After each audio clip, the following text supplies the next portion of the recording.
Selamat siang Indonesia. Anda menyaksikan seputar Bali terkini pukul 11 WITA. Bersama saya Agus Jagatraya. Menyempitnya lahan pertanian di Kota Denpasar tidak bisa lagi memenuhi kebutuhan pangan masyarakatnya. Dalam kondisi ini, para petani harus merubah pola pertaniannya agar mampu mereproduksi dengan baik di luar tanaman padi. Praktisi pertanian yang juga akademisi UNUD Gusti Ngurah Alit Susanto Wiryo mengatakan, menyempitnya lahan di Kota Denpasar disebabkan maraknya alih fungsi lahan basah menjadi areal pemukiman dan akomodasi di luar kebutuhan bidang pertanian. Kondisi ini membuat Kota Denpasar semakin mengalami kelemahan dalam swasembada pangan. Kendati demikian, dosen Fakultas Pertanian UNUD ini mengatakan masih ada celah untuk meningkatkan nilai produksi pertanian di Kota Denpasar.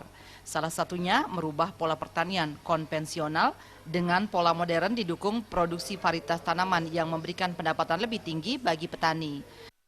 Mungkin bisa kita lihat bahwa tumpang sari itu kan memang banyak sekali teknologi-teknologi yang bisa sebenarnya masih bisa dijalankan untuk meningkatkan pendapatan dari petani itu.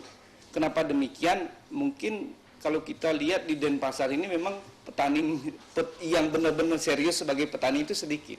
Sekretaris Prodi Magister Bioteknologi Pertanian UNUD ini menambahkan, di lapangan banyak petani dihadapkan pada permasalahan kepemilikan lahan karena hanya berstatus sebagai petani penggarap.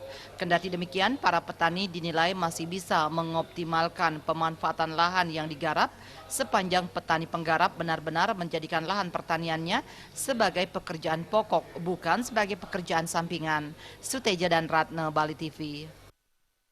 Pemirsa, demikian seputar Bali terkini kali ini. Terima kasih atas perhatian Anda. Selamat siang Indonesia.